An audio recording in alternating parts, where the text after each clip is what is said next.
Nah, ini kita masuk ke Arts Guts ya, dan family-familinya. Ya.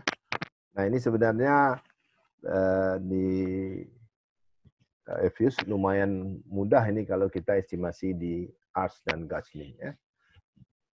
Oke, kita lihat yang kita pelajari itu adalah Arts dan Guts. Guts itu nanti bisa ada T-Guts, Guts M, ya, E-Guts, dan sebagainya. Ya. Oke, nah kalau orang keuangan nih apa namanya itu paham betul ya bahwa investor itu banyak jenisnya. Ada risk lover ya atau risk taker, ada risk averse, ada risk netral ya. Nah, yang paling banyak itu adalah risk averse ya, takut kepada risiko ya.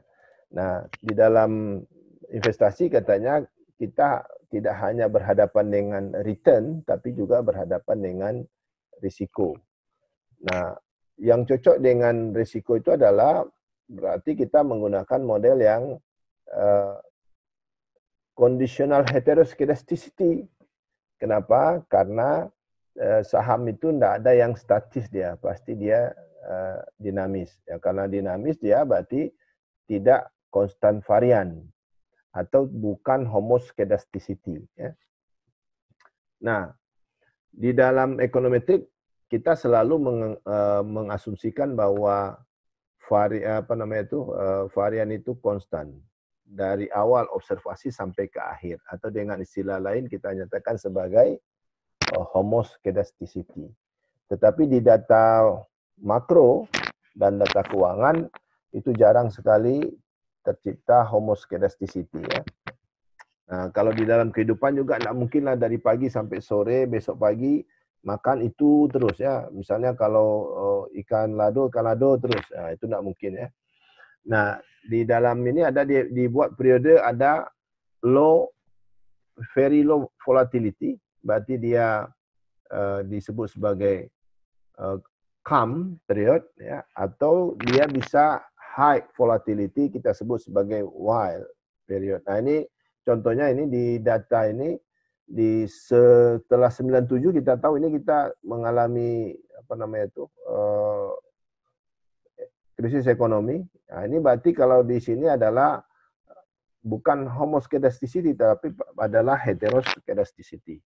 Sedangkan sebelumnya itu relatif aman ya, berarti itu adalah homoskedasticity ya.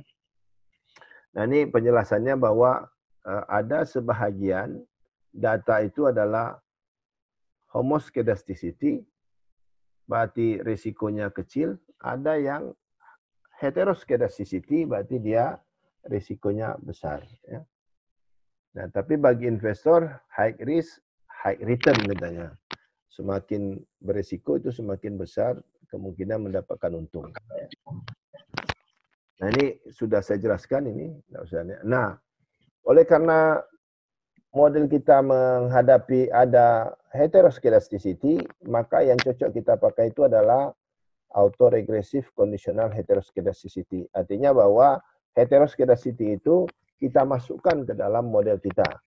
Kalau yang model tradisional ekonometrik itu tidak boleh ada heteroskedasticity yang terlalu besar ya. Kita anggap dia konstan varian atau dengan kata lain homoskedasticity. Okay. Ini Arts ini tahun 82 sudah lumayan ya. Ini menyatakan bahwa kita memasukkan varian ke dalam model kita, itu intinya ya. Ini adalah model regresi kita. Nah, kita asumsikan kalau di dalam ekonometrika biasa bahwa residual itu adalah konstan zero mean and constant varian, itu teorinya. Ya. Tetapi di dalam Arts dan Guts bahwa bukan konstan varian, berarti dia heteroskedasticity. Nah, kalau konstan varian tidak ada subscribe di tau ini, di sigma square ini ya. Nah, berarti dia itu konstan varian. Kalau ada I atau T, berarti dia itu adalah heteroskedasticity. Nah, ini kita masukkan di sini heteroskedasticity-nya. Ini ada T, sigma kuadrat T sama dengan gamma 0 tambah gamma 1 mu T min 1 kuadrat. Nah, karena di sini min 1 berarti dia arcs-nya proses pertama 1. Ya. Kalau min 2 berarti arcs-nya 2. Kalau min 3 berarti arcs-nya 3. Ya, tergantung kepada berapa lama periodenya berpengaruh. Oke. Nah, ini yang saya katakan tadi bahwa ini adalah persamaan min. Kalau kita buat regresi itu adalah min. Nah, ini adalah variannya. Nah, inilah varian kita masukkan ke dalam min ini. Ya, jadi persamaan varian sudah masuk ke persamaan min atau regresinya. Oke. Nah, art 1 katanya mengindikasikan apabila terjadi shock besar di periode sebelumnya, maka pada periode berikutnya akan terjadi shock besar juga. Tergantung dia. Apabila sebelumnya ada shock kecil, maka periode berikutnya juga akan kecil. Nah, disinilah kita estimasi koefisien gamma 1 ini. Kalau ada positif berarti menandakan bahwa variannya positif ya. Ini AS2. AS2 ini artinya ini 2 periode T-2 dan AS3 T-3 sampai T-Q. Kapan Q berhenti? Ya nanti kita cek di mana variabel itu signifikan atau tidak. Oke. Nah, idenya katanya varian mu T ini tergantung kepada square error term lag one period. Berarti satu periode sebelumnya. Jadi berapa besar periode berikutnya itu ditentukan oleh berapa besar periode sebelumnya. Kalau dengan kata lain, siapa kita sekarang itu ditentukan 20 tahun yang lalu. Siapa kita 20 tahun yang lalu. Atau bagi yang muda-muda, siapa Anda 20 tahun ke depan, itu ditentukan oleh siapa Anda pada masa sekarang. Oke, ini cara mengestimasinya. Yang pertama kita estimasi OLS, dapatkan residual. Kita regres residual dengan konstanta dan lag-nya. Ya. Kemudian kita hitung LM statistik. Ya. Kita bandingkan dengan chi-square critical value. Lalu kita simpulkan apakah ada heteroskedasticity atau tidak. Oke, GATS. Model GATS katanya karena ada kelemahan di ARS itu, maka tim Borleslev katanya mengusulkan model yang lebih bagus yang kita kenal dengan Generalized Autoregressive Conditional Heteroskedasticity dan kita singkat dengan GATS. Ya.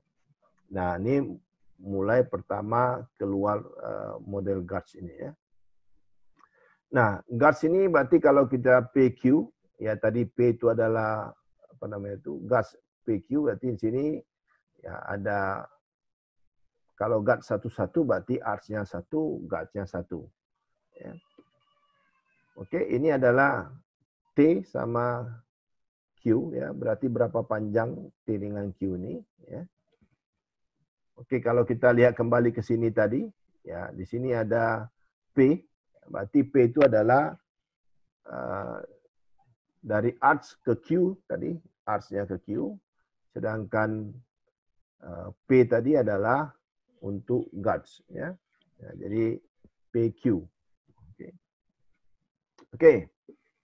Nah, karena arcs dan GATS ini adalah non-linear, maka kita tidak boleh mengestimasi dengan OLS. Nah, ini untuk kawan-kawan ya, bahwa begitu kita masuk ke non-linear, semua asumsi regresi linear klasik itu tidak valid lagi. Ya, tidak memenuhi syarat lagi. Oleh karena itu, jangan lagi kita menampilkan uji normalitas dan sebagainya. Kenapa? Karena tidak memenuhi syarat lagi. Begitu dia sudah masuk non-linear, maka OLS is no longer valid. Ya. Nah, itu teori dari Arts dan Guts. Sekarang kita masuk ke Guts M. Ya. Ini Guts M ini adalah misalkan seorang investor yang risk averse, berarti dia takut risiko, tapi mau untung, mau beli aset tapi mau untung besar, ya. Tapi asetnya tetap beli aset yang berisiko. Oleh karena itu maka dia harus membayar premi. Ya, premi ini adalah fungsi positif dari risiko. Artinya semakin besar risiko maka semakin besar premi yang kita bayar. Sama seperti juga kalau kita bayar asuransi, kalau kita mau asuransinya penuh maka biayanya lebih besar daripada asuransi yang tidak penuh. Oke. Nah, katanya risiko ini diwakili oleh volatility atau conditional variant.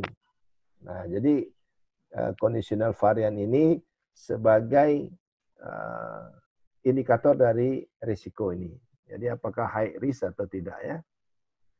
Oke, ini Guts mean. Ya, means berarti kalau tadi ini adalah rata-ratanya. Kalau tadi H kuadrat, sekarang H saja. Ya, ini adalah Guts mean. Oke. Nah, kita masukkan ke dalam ini. Jadi dia menjadi akar, ya, atau pangkat setengah. Ini Guts mean. Ya. Oke. Nah, kemudian ada T-Guts. Nah, T-Guts ini banyak digunakan di finansial, juga banyak digunakan di makro, terutama untuk ekspor dan impor. Ya. Oke, major restrictions of Arts and Guts katanya itu adalah specification, dia simetri. Nah, asumsinya bahwa Arts dan Guts itu simetri. Nah, pada T-Guts kita bisa mendapatkan apakah itu simetri atau tidak, ya. Oke, di sebelumnya itu kita lihat hanya nilai absolutnya, tidak melihat tandanya, apakah tanda negatif atau positif. Oleh karena itu katanya di dalam Arts dan Guts katanya apabila ada shock besar positif maka efeknya juga sama katanya, sama-sama. Nah, apakah positif dan negatif tidak kelihatan katanya.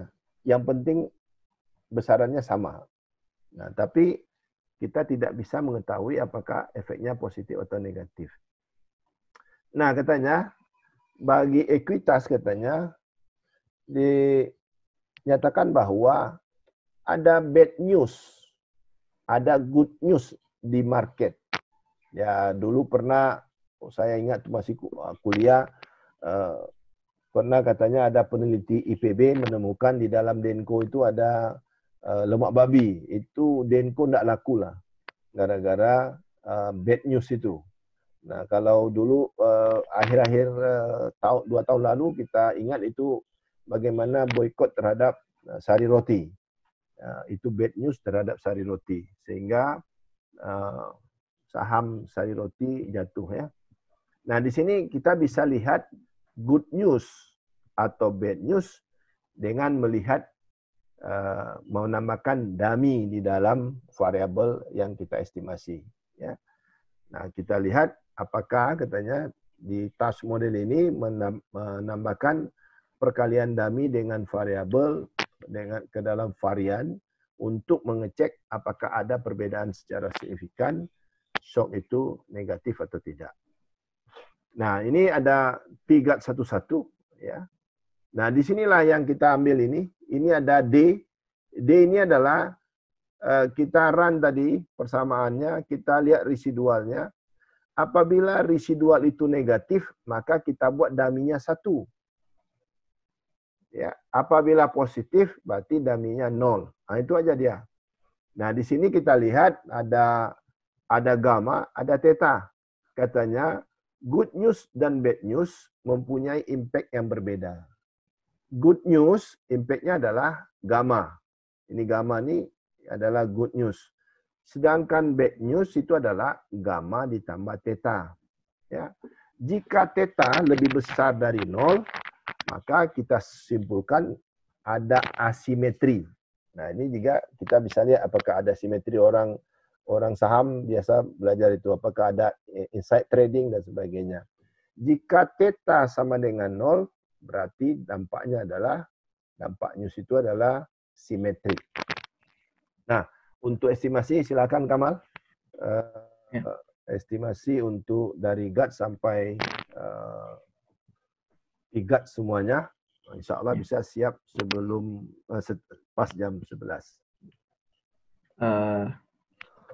Baik Pak, untuk data GAT ini kita gunakan data T-GAT.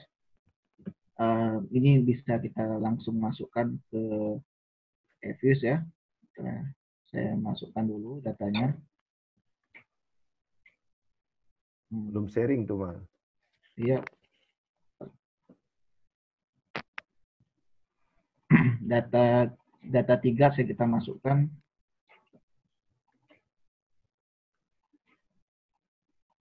Share screen, Mas. Ya Pak, ini udah screen. Share screen. Oke.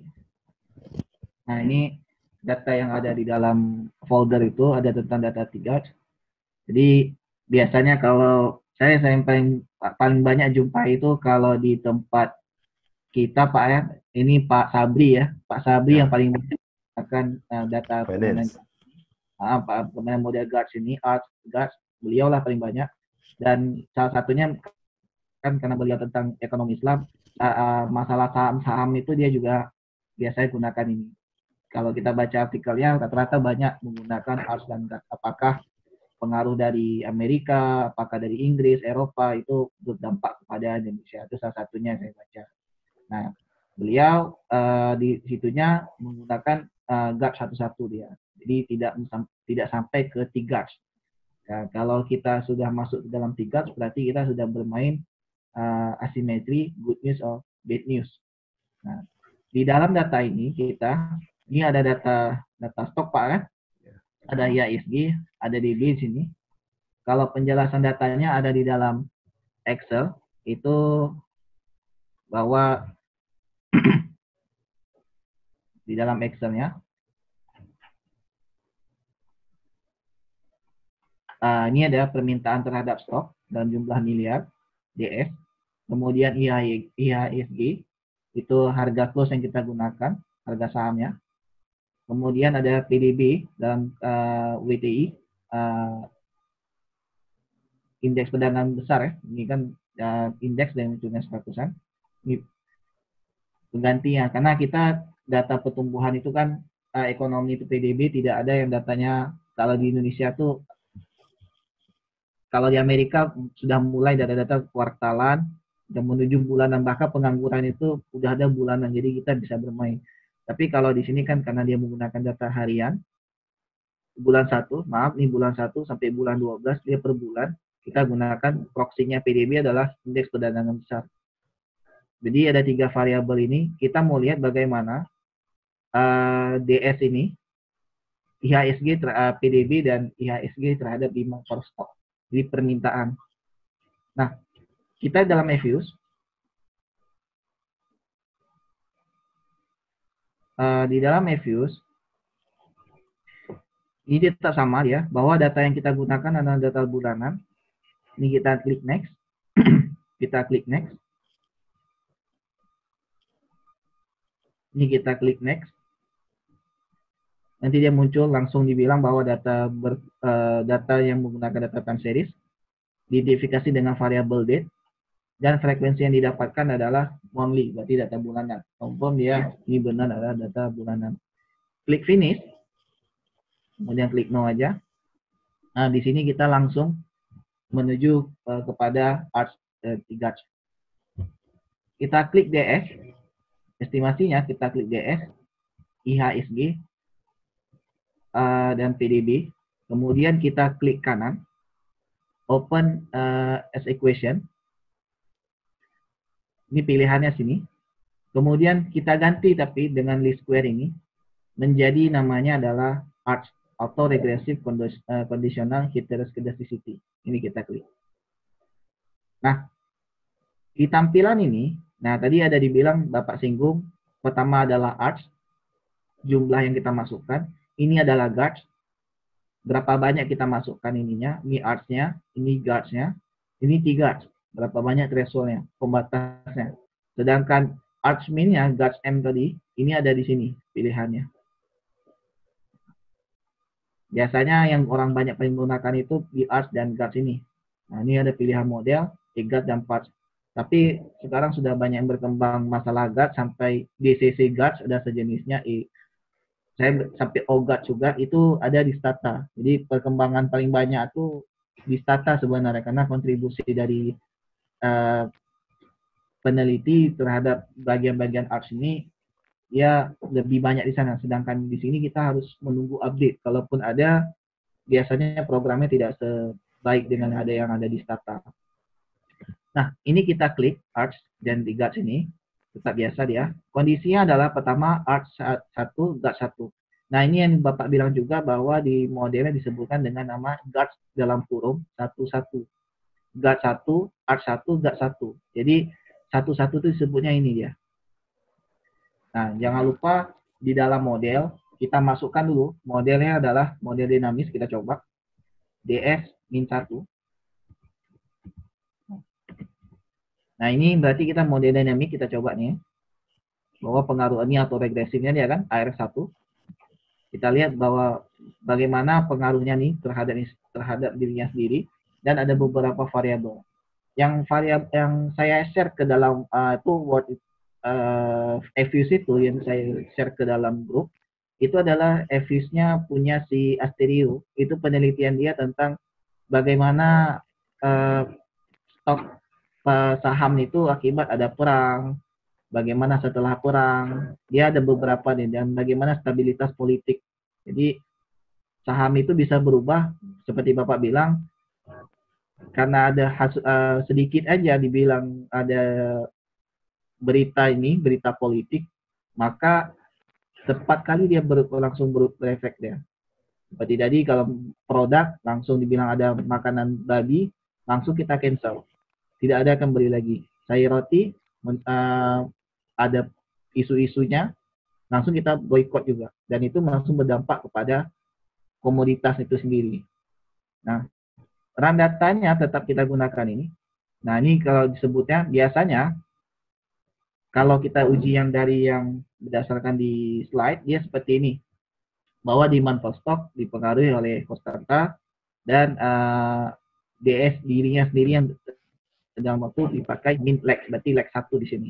Ini langsung kita ketik, tidak perlu ditransformasi generate selanjutnya. Jadi Fuse itu bisa bikin leg, lead, different, log. Jadi 4 itu dia bisa langsung kita buat. Nah, tetapi kita coba kita tambahkan ada IHSG. Kemudian ada satu lagi adalah PDB. Nah, ini faktor ya. Jadi kita lihat bagaimana dampaknya kalau kita tambahkan dia ada faktor-faktor ini selain dari dirinya sendiri. Distribusinya tetap normal. Tidak ada varian regresor. Ini kita abaikan. Kemudian kita klik ini tetap non. Ini kita klik OK. Nah, ini udah muncul hasil. Nah, hasil ini kita lihat bahwa ada dua pendekatan yang pertama. Ingat bahwa arts ini, tiga dan sejenisnya itu tidak menggunakan lagi metode least square. Berarti asumsi klasik itu diabaikan karena pendekatan ini adalah non-linear, maksimum likelihood. Jadi dia di sini jelas dibilang bahwa pendekatannya adalah maksimum likelihood. Nah, kalau kita lihat di sini hasil, nah seharusnya kan secara permintaan bahwa kalau IHSG bertambah, nah ini kan kita bilang bahwa ini memberi tambah yang negatif. Seharusnya ini adalah positif, berarti estimasi kita itu kurang baik, walaupun hasil kita itu dapat signifikan. Nah, di sini dia bisa jadi signifikan itu karena datanya tuh disesuaikan di iterasi itu sampai 88 kali. Jadi diulang-ulang datanya dan dapat hasilnya itu adalah signifikan. Nah, sedangkan yang residual di sini, PDB ini benar bahwa semakin bertambahnya PDB, jadi semakin meningkatnya pendapatan gitu, income ataupun ya WTI itu, perubahan indeks itu, maka demand for stock itu akan bertambah. Nah, tapi walaupun demikian, ini ada kekeliruan bahwa dynamic itu dia tidak boleh mencapai dia itu 1. Karena dia syarat baiknya adalah di bawah, karena 0, sampai 0,9 ya. Itu syarat baiknya. Ini kan agak rancu ini. Nah, ini kurang baik. Walaupun dia ditandanya sini signifikan, tapi dia namanya dynamic, apalagi dia AR1, itu tidak boleh dia mencapai nilai 1. Ini adalah spurious juga nih. Jadi hasilnya tidak baik. Nah, sedangkan residualnya, residnya, artsnya kita lihat, gutsnya, volatility-nya, nah ini gutsnya ini minus ya, lambat, slow. Sedangkan ya artsnya ini dapatnya positif dan signifikan. Nah, kita perlu konstruk ulang ini variabel ini, penelitian data-data ini untuk dapatkan apakah dia dapat hasil bagus dengannya. Karena didapatkan ini juga lebih baik ya. Kemudian kita coba kembalikan lagi dia ke dalam sana, ke estimate. Kita coba dia ini adalah 2, kita naik, berarti namanya sebutannya adalah 21. Arts-nya 2, guts kalau disebutkan ini kan model sudah masuk ke dalam guts. Oke. Tapi jumlah arts yang akan kita masukkan adalah 2, berarti residnya itu 2. Berarti sebutannya adalah guts 1,2. 2,1. Kita klik OK. Nah, hasilnya tidak jauh berbeda, tapi residualnya ini adalah positif.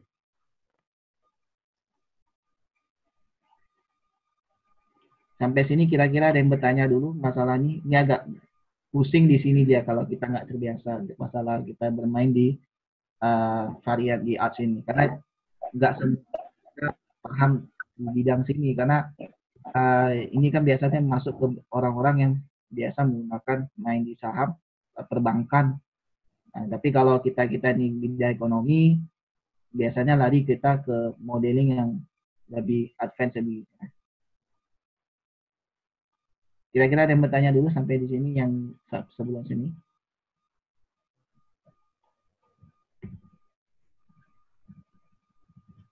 Ada yang bertanya, Bapak Ibu sekalian? Kira-kira dulu untuk masalah arts ini dan guts.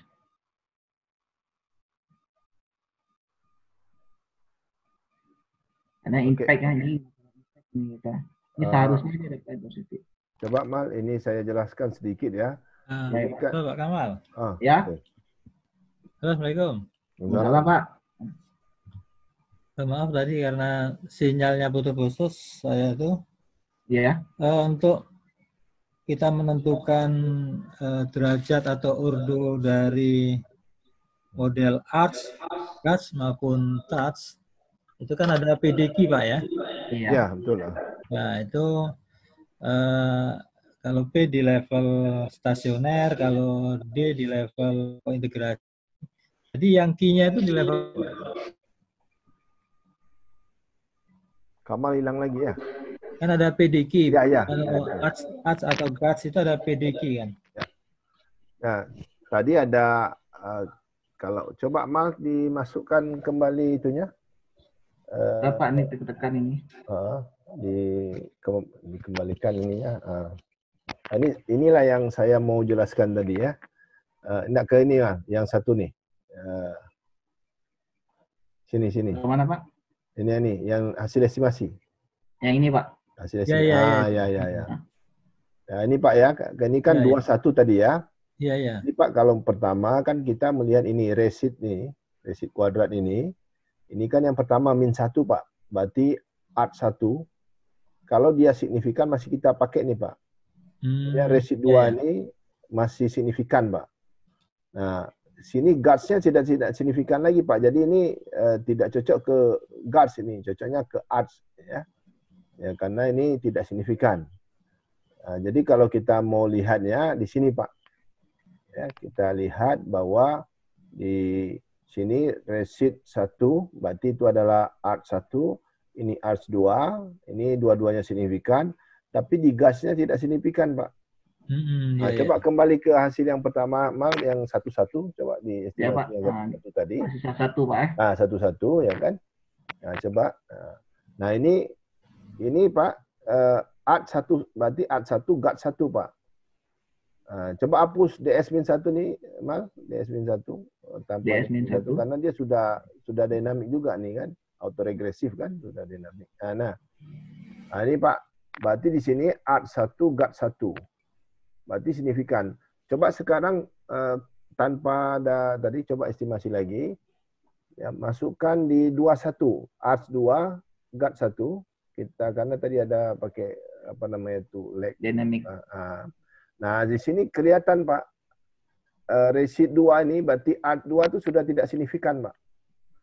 Berarti modelnya tidak cocok dengan 21. Coba 22, ini memang agak ribet sedikit Pak, 22 ya kan. Uji coba Pak ya? Ya uji coba Pak, 22. 22, nah coba kita lihat 22. Nah ternyata justru art 2-nya yang signifikan. Gas 2-nya signifikan, arts-nya aman, 1, 2 aman. Guard 1-nya tidak signifikan. Coba Mal dibalik Mal 1, 2. 1 arts, 2 guard. Coba. Justru enggak cocok Pak. Berarti yang paling ideal itu adalah 1, 1 Pak. 1 arts, 1 guard. Ya. Gitu Pak. Memang agak apa namanya itu trial and error sedikit Pak. Iya. Di dalam ini Pak. Oke, ada yang lain? Coba tampilkan gradiennya. Ini gradiennya ada di click view. Gradien. Di click view ini. Saya mau jelaskan ya gradien. Masuk ke gradien.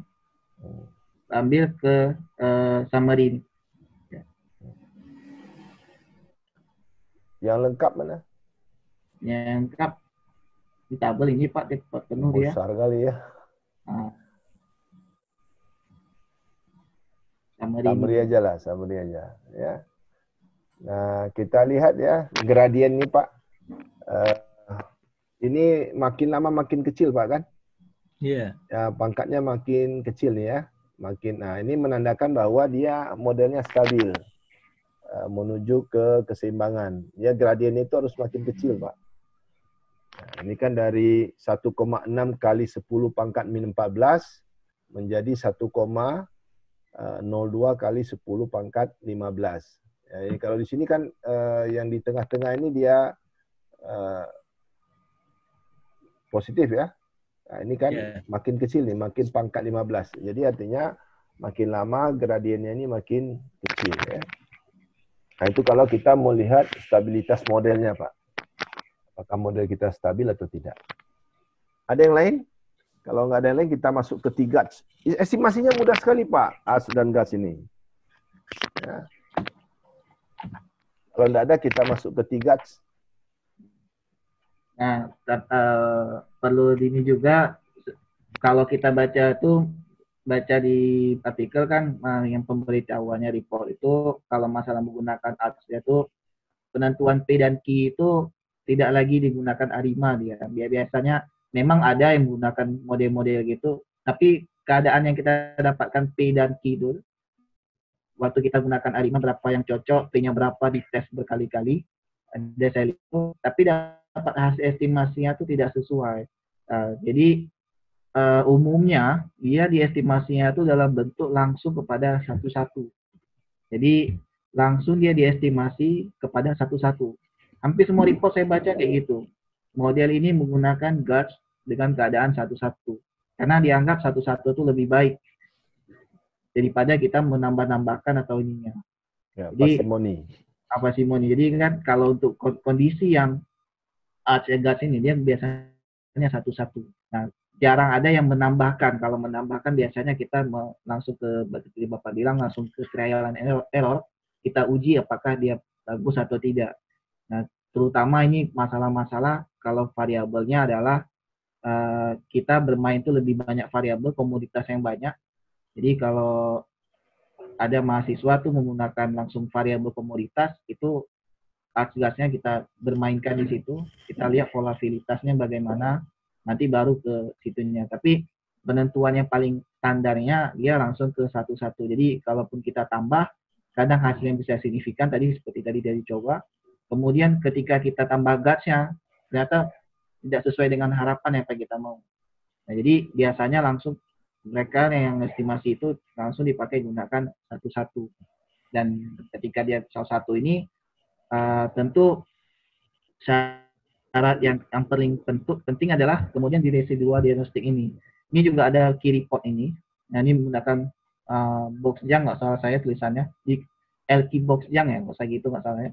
Ini gunakan 36 bahwa berapa banyak kita nih ya. Nah, ini kan kalau kita lihat ini datanya tidak, walaupun kita pemilihannya itu baik satu-satu, tetapi sampai 36 ini datanya masih autokorelasi. Nah, jadi sebenarnya dia kalau kita menggunakan AS ini tidak ada autokorelasi lagi dia. Jadi hasilnya ini autokorelasinya dari pertama sampai terakhir di tengah-tengah jalan pasti dilaporkan di dalam artikel itu dia tidak ada autokorelasi. Nah, ini yang perlu asumsinya ditambah-tambahkan di situ. Kemudian kalau kita coba yang kembali ke estimasi yang masuk ke T-Guards, ini masih dalam keadaan linear biasa, tidak menggunakan dynamic.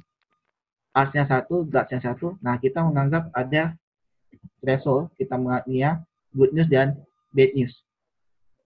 1, 1, 1. Kita klik OK. Nah, ya Pak, nih Pak. Ya. Nah, ini tidak signifikan ya. Ini yang T-Guards yang ini. Nah, ini T-Guards ini, ya. Nah, ini T-Guards. Ya, dia tidak signifikan. Nah, kalau tidak signifikan artinya sama dengan 0 ya kan? Kalau kita kembali ke slide tadi. Ya, sama dengan 0. Kalau sama dengan 0 artinya apa? Simetri. Simetri. Ya, simetri. Nah, orang keuangan ini lebih paham nih menggunakan ini T-Guards ini ya. Saya lihat juga di artikel banyak yang menggunakan T-Guards ini orang keuangan ya. Nah, ini kalau kita lihat di sini resit pangkat 2 ya dikali dengan resit min 1 atau lebih kecil dari 0.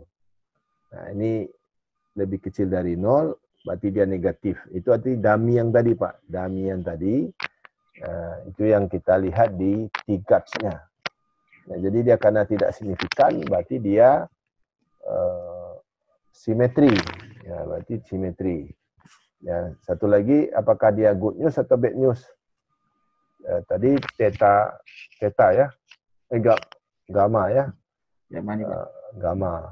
Ya, dia signifikan ya.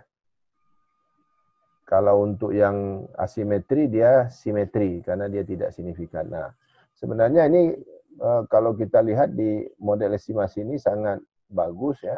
Kenapa? Karena hanya melihat dia signifikan atau tidak selesai urusan ya. Tidak penting kita harus signifikan atau tidak karena dia hanya menunjukkan kalau dia tidak signifikan atau dia signifikan. Kalau dia tidak signifikan berarti dia simetri. Kalau dia signifikan berarti asimetri. Nah, itu saja Pak. Silakan Mas. Ya. Jadi penentuannya kalau dia di sini ya simetri atau tidak simetri itu dilihat dari signinya, tanda di sini. Bahwa kalau dia tidak signifikan berarti dia simetri informasinya. Jadi tapi ini asumsinya karena kita ke demand for stock karena ini ya maksudnya ada variabel ini IHSG dan PDB. Ya, ini bagaimana ke sini dia demand for stock-nya. Apakah dia bagus atau tidak, simetri informasi atau tidak. Tapi ini karena ada variabel ini. Nah, tapi kalau seandainya kita coba IHSG, ya gitu kan. Apakah saham ini bagus atau tidak, IHSG. Konstanta. Oke, kita gunakan dynamic ya. Karena dia auto kan. Kita masukin ke satu-satu dulu, coba. Min 1.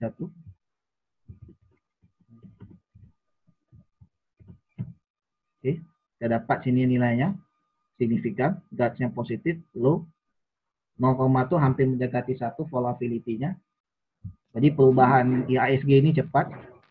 Kita lihat bahwa 0,09 mendekati nilai 1 dan signifikan. Close ya, berarti bukan berarti lewat, berarti close mendekati hampir mendekati volatilitasnya. Kita lihat apakah dia ada simetri atau tidak. Nah, hasil yang kita dapatkan gimana nih Pak? Ya, berarti asimetri ya kan? Signifikan ya. Ya Pak, signifikan di sini.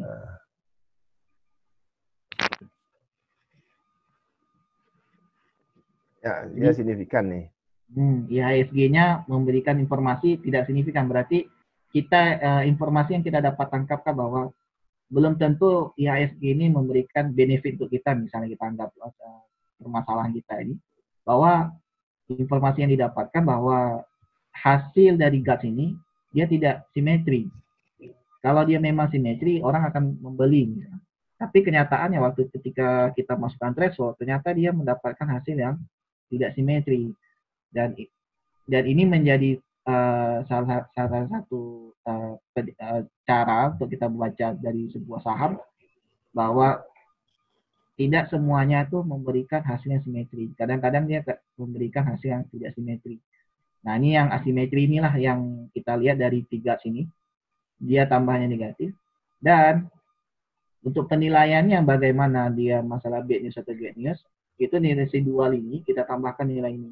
Kalau dia nilainya jatuh atau dia masih lebih besar daripada nilai positif, dia masih dia tuh positif tuh maksudnya ini ditambah dengan ini, nilai 2 ini, koefisien ini, dapat nilainya positif, berarti dia akan berada di rentangnya tuh rentang yang good news, tapi dia tidak simetri. Jadi informasi yang kita tangkap itu adalah IHSG ini bagus, tapi belum tentu. Karena didapatkan nih, kalau dia dapat yang tidak signifikan, baru dia kita bilang bahwa IHSG ini bagus. Tapi istilahnya kita bilang bahwa informasi kita dapatkan itu adalah positif, good news, tapi belum tentu simetri. Jadi kita pertimbangannya bukan kita bilang bahwa saham ini saham yang bagus. Dibilang orang saham bagus, tapi setelah kita tes dengan dataran ini, namanya juga trial and error, kita coba, ternyata dapat hasilnya yang tidak simetri. Bisa jadi informasi yang kita dapatkan itu bukan good news yang kita dapatkan, tapi adalah bad news. Seperti itu, Pak. Oke, ada pertanyaan?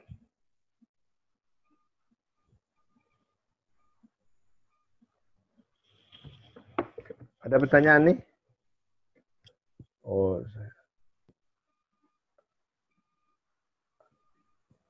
ada pertanyaan Bapak Ibu sekalian? Ya, Pak Kamal, ini kalau ini positif asimetri tapi good news atau bad news itu di mana Pak kita dapat Pak? Kembali saya buka slide atau buka Kamal aja buka satu slide. Kamal tolong kasih nampak slide.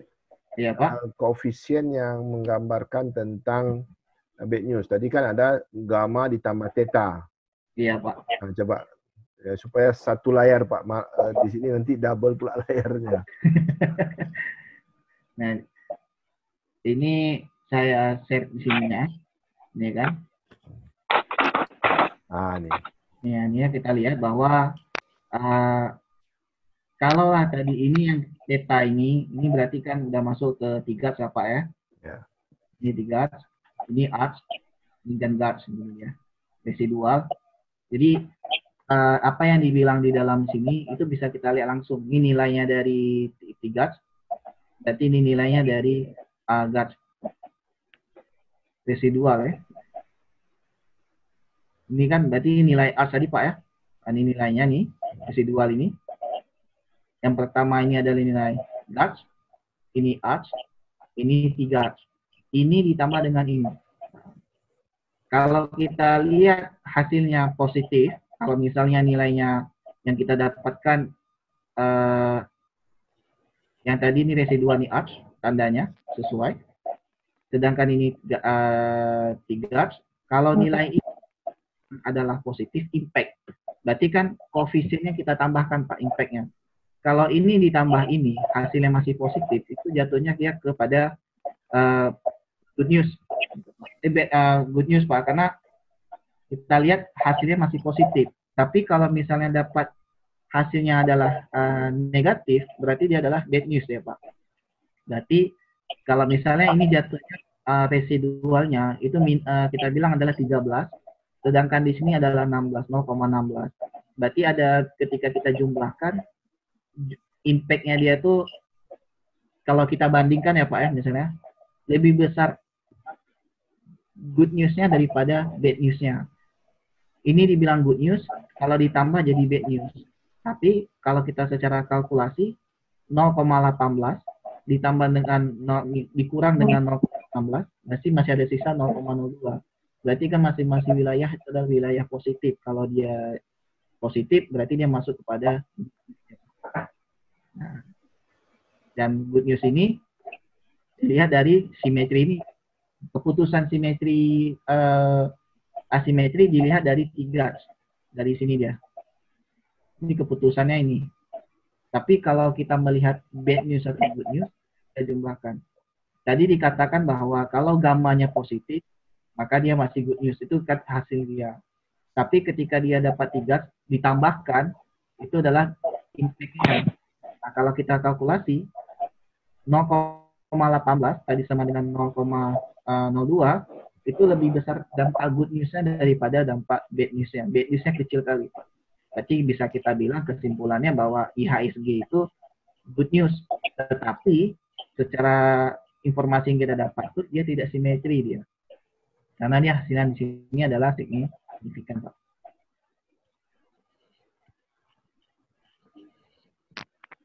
Gimana Pak? Ada pertanyaan lagi? Jadi kalau dari slide ini Pak kan, yang tanda gamma ini, itulah dibilang good news-nya. Tapi ketika kita tambahkan dengan 3 sini, nah dengan ini, kalau nilainya besar impact ini daripada impact ini, maka dia masuk jatuhnya kepada good news. Tapi kalau misalnya impact ini lebih besar daripada impact good news ya, sudah pasti dia pasti jatuhnya kepada bad news ya Pak. Berarti saham ini tidak baik gitu.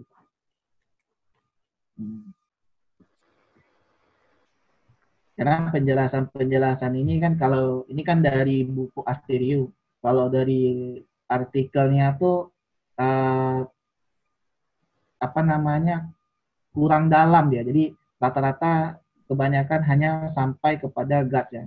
Kalaupun ada sampai 3, itu pun tidak impact sampai pembacaan sampai dalam itu. Karena good news dan bad news ini perlu kita lihat karena kadang-kadang misal tanda seperti ini gamma ditambah theta selesai, tapi padahal belum dihitung lagi kalkulasinya.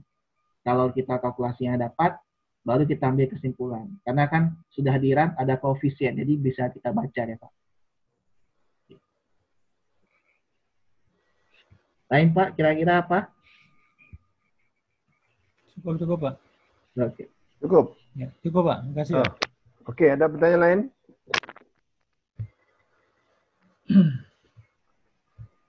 Tidak ada? Oh, kalau tidak ada kita lanjut ya. Masih ada Mas? Tidak ada?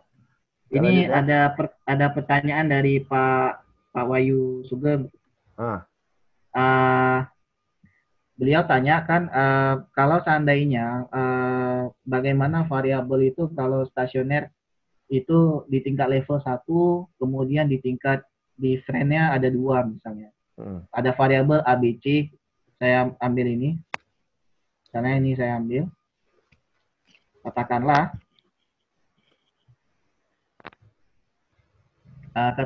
variabel A, ada variabel A, kemudian variabel B, A, B, C. A ini stasioner, kemudian di tingkat level ya. Kemudian B ini stasioner, diff, post diff. Kemudian C ini adalah stasioner, first diff. Nah,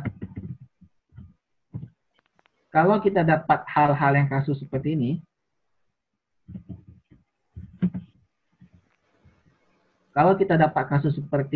ini ada slide yang punya bab di bagian ARDL panel, bagaimana kita memilih sebuah model time series berdasarkan stasionaritas. Nah, kalau kita dapat ini, sudah pasti kita masuk kepada ARGL, Auto Regressive Distributed Lag, ini masuk. Nah, apakah kita perlu uji lagi yang stasioner level ini kepada diff? Kalau saya pribadi, saya enggak. Jadi, kadang-kadang hasil di level itu kita maunya penelitian kita dalam bentuk div semua. Gitu. Misalnya semuanya kita buat dalam bentuk div semua. Tetapi ketika kita run data dengan hasil yang div, itu kadang-kadang rancu. Bahkan hasil estimasinya pun juga tidak baik. Karena data itu sudah stasioner dari awal itu di tingkat level. Sedangkan kita yang lain itu memang betul data tidak stasioner di tingkat level, melainkan di tingkat different. Jadi karena ada mix ini, nah ini harus kita gunakan adalah ARDL. Jadi di dalam slide itu, kalau saya buka slide saya yang ini Bapak ini, bahwa apabila kita punya stasioneritas yang berbeda, nah ini kita langsung masuk kepada wilayah ranahnya.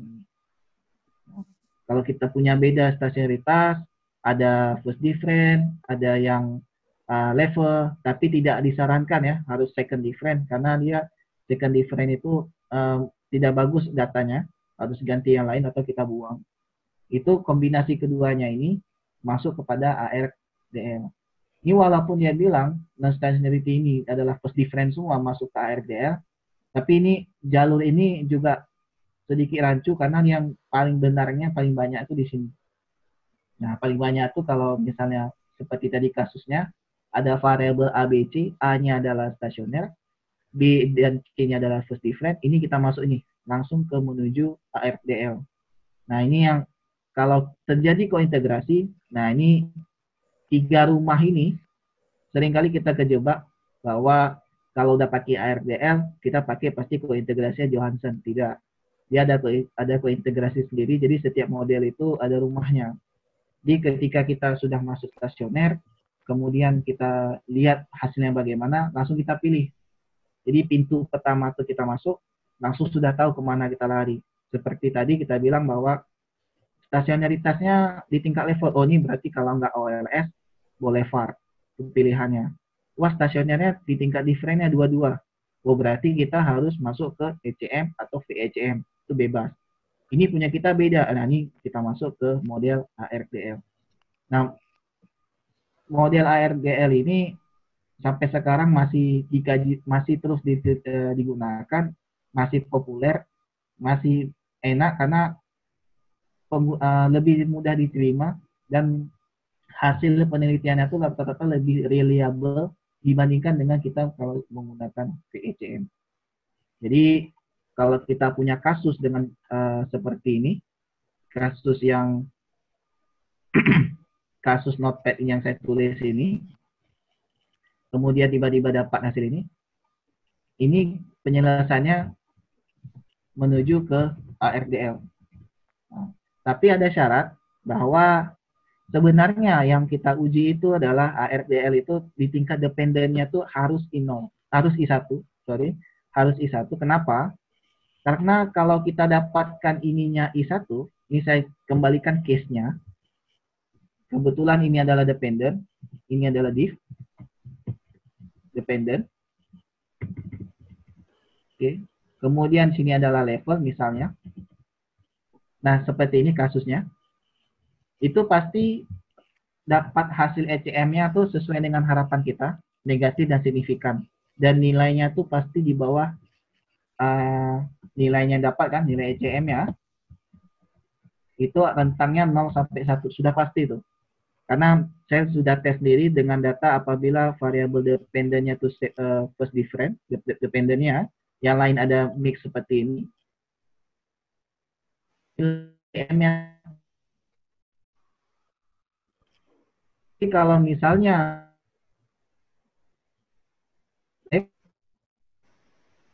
ini level seperti ini, case yang kedua kemungkinan ECM yang kita dapatkan itu adalah 0 sampai 1, 1 sampai 2. Nah ini kemungkinannya. Jadi sampai sekarang model itu masih dikoreksi terus-terusan. Apakah harus menggunakan wajib dependennya I1, apakah wajib menggunakan D level. Tapi yang selama saya baca, asalkan sudah berbeda dalam suatu equation, itu sudah bisa. Nah, cuman yang ditakutkan adalah case yang akan muncul ini, apakah ini atau ini. Nah, ini yang kita takutkan. Karena kalau ini nggak layak, bisa-bisa dapatnya bahkan di atas 2 sampai ini.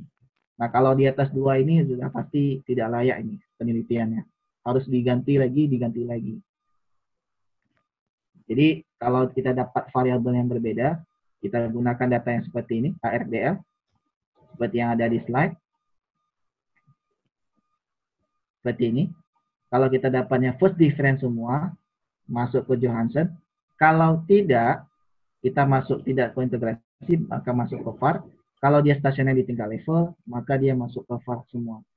Apakah kita boleh memindahkan variabel kita yang level itu ke tempat first difference? Wah, saya maunya ini di tingkat di level sudah. Kemudian kita pindahkan, saya maunya VHM tadi, seperti tadi. Saya maunya difference semua. Boleh, nggak ada masalah. Cuman itu kembali ke hasil, karena dampaknya itu ada. Hasil estimasi ini dengan hasil estimasi VHM dengan ARDL itu beda. Tidak akan sama dia, karena perlakuan datanya juga beda. Gitu, Pak. Oke, Pak, ada yang lain? Ini juga sudah pukul 11. Kalau tidak ada, kita padai. Kalau ada, ya masih kita lanjut diskusi beberapa menit lagi. Silakan Bapak Ibu yang mau bertanya. Ada yang bertanya kira-kira masalah ini? Oke, tidak ada ya. Kalau tidak ada, kita padai hari ini. Insya Allah kita sambung besok. Semoga semua Bapak Ibu sekalian sehat-sehat ya. Dan COVID ini bisa cepat berlalu ya.